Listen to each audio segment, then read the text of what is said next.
अदानी समूहाचा चंद्रपुरातील शिक्षण क्षेत्रामध्ये प्रवेश झाला आहे। चंद्रपूरमधील शाळा अदानींच्या ताब्यात गेल्याची माहिती आहे। अदानी समूहाच्या ताब्यात गेली आहे। माउंट कार्मेल कॉन्व्हेंट उच्च माध्यमिक शाळा अदानी समूहाकडे दिल्याची माहिती आहे।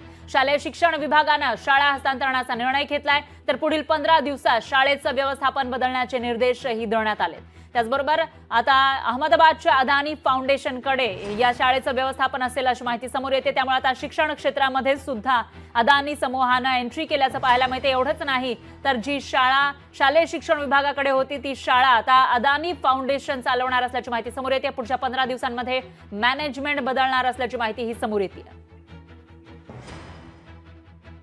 दरम्यान यावर संजय राऊतांनी काय म्हटलेलं आहे आणि दीपक केसरकर शिक्षण मंत्री यांची काय प्रतिक्रिया आली आहे ते बघूयात। या देशाचं व्यवस्थापनच अडाणीकडे आहे। एक शाळा चंद्रपूरची आपण जे म्हणताय, म्हणजे हळूहळू हा छत्रपती शिवरायांचा महाराष्ट्र हा अडाणींचा महाराष्ट्र करण्याचा घाट राज्याचे मुख्यमंत्री एकनाथ शिंदे, उपमुख्यमंत्री देवेंद्र फडणवीस, अजित पवार यांनी घातलेला आहे। एक शाळा चंद्रपूरची हा प्रश्न एवढा पुरता मर्यादित नाही, संपूर्ण मुंबई अडाणीच्या घशात घालण्याचं काम धारावी प्रकल्पाच्या निमित्तानं सुरू आहे।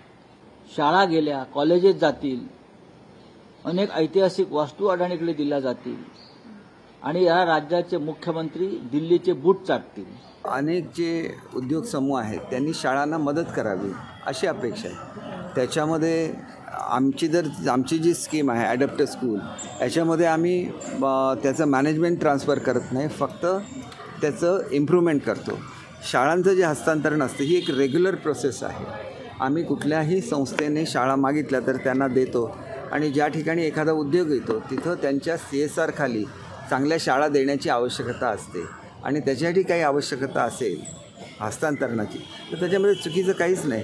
शेवटी मुलांना चांगलं शिक्षण मिळालं पाहिजे आणि शिक्षण देण्यासाठी खर्च करायला लागतो आणि तो खर्च जर एखादा उद्योग समूह करत असेल तर त्याच्यामध्ये चुकीचं काय असं वाटत नाही। लोकशाही मराठी ऐका, पहा, जागरूक रहा।